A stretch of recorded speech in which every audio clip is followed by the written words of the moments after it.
বাংলাদেশের ইতিহাসে এখন পর্যন্ত মোট দুইবার প্রতিবেশীর সাথে বাংলাদেশের যুদ্ধ হয়েছে এবং এই দুই যুদ্ধে বাংলাদেশের নিরঙ্কুশ বিজয় হয়েছিল। সেই দুই যুদ্ধের সাথে একটি নাম জড়িয়ে আছে, তা হল 2000 থেকে 2001 সালের বিডিআর প্রধান মেজর জেনারেল অবসরপ্রাপ্ত ফজলুর রহমান। আজকে এমন এক যুদ্ধ জয়ের ঘটনা বলবো যখন বিডিআর ছিল সীমান্তের বাঘ। সময়টা ছিল 2001 সালের 18 এপ্রিল। স্থান ছিল কুড়িগ্রাম জেলার রৌমারী উপজেলার বড়াইবাড়ি গ্রাম। সেদিন ভোরবেলা বড়াইবাড়ির বিডিআর ক্যাম্প দখল করার জন্য বাংলাদেশের অভ্যন্তরে আগ্রাসন চালায় ভারতীয় বিএসএফের 118 নম্বর ব্যাটালিয়নের উপকমান্ডার বি.আর. মণ্ডলের নেতৃত্বে কয়েক কোম্পানি সৈন্য। স্বাধীন বাংলাদেশের ইতিহাসে ভারতের সাথে বাংলাদেশের এই একবারই যুদ্ধ সংঘটিত হয়েছিল। সেই যুদ্ধে বিএসএফের অন্তত 16 জন নিহত হয়েছে বলে বিবিসি, রয়টার্স সহ বিভিন্ন গণমাধ্যমে উঠে আসে। যদিও একাধিক অসমর্থিত সূত্র, এমনকি তৎকালীন ডিজিবিডিআর এর মাধ্যমে জানা যায়, রৌমারী যুদ্ধ যখন হচ্ছিল ওদের সঙ্গে পদুয়া রৌমারী, একটু জানতে চাই এই ফাঁকে ওইখানে যদিও জানি সম্ভবত কতজন 18 জন নিহত হয়েছিল, টোটাল নিহত হয়েছে 400, টোটাল 400। অন্যদিকে বাংলাদেশের 2 জন বিডিআর সদস্য শহীদ হন। ঘটনা শুরু হয় ভারতের আগ্রাসনমূলক আচরণের মাধ্যমে। তারা স্বাধীনতার পর থেকেই আমাদের সিলেটের ডাউকি সীমান্তবর্তী পদুয়া দখল করে রেখেছিল।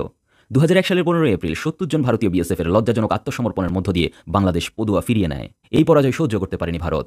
তারা প্রতিশোধ নিতে 18 এপ্রিল তারিখে আবার মাঠে নামে। এবার পদুয়া থেকে 80 কিলোমিটার দূরের রৌমারী সীমান্তের বড়াইবাড়ি গ্রাম দখল করতে এগিয়ে আসে তারা। গত 2 দিন আগের অভিজ্ঞতায় এবার তারা 8 ঘাট বেঁধে আক্রমণ করে। গতবার সেখানে 70 জন সৈন্য আত্মসমর্পণ করেছিল। এবার তারা কয়েক কোম্পানি সৈন্য নিয়ে বাংলাদেশ অভ্যন্তরে অবৈধভাবে ঢুকে পড়ে। এই যুদ্ধের বর্ণনা পাওয়া যায় বিবিসি বাংলার এক প্রতিবেদনে। সেখানে বলা হয় 18 এপ্রিল ভোর রাতে বড়াইবাড়ি গ্রামের কয়েকজন বাসিন্দা জমিতে কৃষিকাজ করতে যাচ্ছিলেন। এ সময় তারা দেখতে পান ধান ক্ষেতের মধ্য দিয়ে বহু সৈন্য অস্ত্র নিয়ে হেঁটে আসছে। এই সৈন্যদের কয়েকজন এসে গ্রামবাসীর কাছে হিন্দি ভাষায় জানতে চায় বিডিআর এর ক্যাম্প কোথায়। তখন গ্রামবাসী বুঝতে পারে এরা ভারতের বিএসএফ সদস্য, আর গ্রামবাসী বিএসএফকে বিডিআর এর ক্যাম্প না দেখিয়ে অন্যদিকে পথ দেখিয়ে দেন। সেদিন সেখানে উপস্থিত ছিলেন সাইফুল ইসলাম লাল নামে একজন। বাংলাদেশের সীমান্তের অভ্যন্তরে বিএসএফ এর ঢুকে পড়ার খবরটি বেশ দ্রুতই বড়াইবাড়ি বিডিআর ক্যাম্পে পৌঁছে দেন এই সাইফুল ইসলাম। তিনি নিজেও আনসার ও গ্রাম প্রতিরক্ষা বাহিনীর প্রশিক্ষণপ্রাপ্ত ছিলেন। সাইফুল যখন বিডিআর ক্যাম্পে খবরটা পৌঁছে দিতে যান, তখন দেখতে পান সেখানে মাত্র 8 জন বিডিআর সদস্য রয়েছে। সাইফুলের ভাষ্যমতে মাত্র 8 জন বিডিআর সদস্যই যুদ্ধের প্রস্তুতি নিতে শুরু করে। তারা শত শত বিএসএফ এর আক্রমণের খবর পেয়ে মোটেও বিচলিত হননি। প্রত্যক্ষদর্শীদের বর্ণনা মতে ভোর 5টা থেকে তীব্র গোলাগুলির আওয়াজে প্রকম্পিত হয়ে ওঠে বড়াইবাড়ি গ্রাম তার আশেপাশের এলাকা। এদিকে বিডিআর এর মাত্র 8 জন সদস্য গ্রামের বিভিন্ন জায়গায় অবস্থান নিয়ে বিএসএফকে প্রতিহত করতে শুরু করে। এতে বিএসএফ ভাবে সেখানে পর্যাপ্ত বিডিআর সদস্য রয়েছে। তারা বিডিআর এর হিট অ্যান্ড রান কৌশলের কাছে হোঁচট খায়। এরই মধ্যে বিএসএফকে প্রতিরোধ করার জন্য বিডিআর এর সহায়তায় আনসার ও গ্রাম প্রতিরক্ষা বাহিনীর প্রশিক্ষণপ্রাপ্ত 12 জন সদস্যকে একত্রিত করে নিয়ে আসেন কুড়িগ্রামের সাবেক সংসদ সদস্য রুহুল আমিন।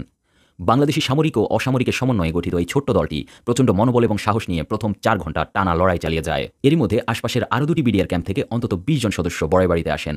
তারা গ্রামের বিভিন্ন জায়গায় অবস্থান নিয়ে বিএসএফকে প্রতিহত করতে শুরু করেন। সকাল 11টা নাগাদ জামালপুর এবং ময়মনসিংহ থেকে বিডিআর রিইনফোর্সমেন্ট চলে আসে বড়াইবাড়িতে। প্রত্যক্ষদর্শীদের ভাষ্যমতে 18 এপ্রিল ভোর 5টা থেকে 19 এপ্রিল রাত পর্যন্ত চলে যুদ্ধ।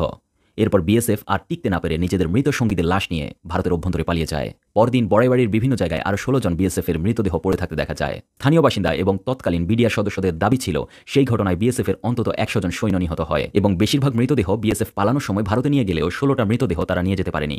এভাবেই বড়াইবাড়ি সীমান্তে বাংলাদেশের কাছে শোচনীয়ভাবে পরাজিত হয় ভারত। বড়াইবাড়ি ঘটনার পর মেজর জেনারেল অবসরপ্রাপ্ত ফজলুর রহমানকে বিডিআর এর প্রধানের পদ থেকে সরিয়ে সেনাবাহিনীতে ফেরত আনা হয়। এরপর তাকে সেনাবাহিনী থেকে বাধ্যতামূলক অবসরে পাঠানো হয়। আর বর্তমান সময়ে এসে 2009 সালের মর্মান্তিক বিডিআর হত্যাকাণ্ডের তদন্ত কমিশনের প্রধান করা হলো সেই সীমান্তের অতন্ত্র প্রহরী মেজর জেনারেল অবসরপ্রাপ্ত ফজলুর রহমানকে।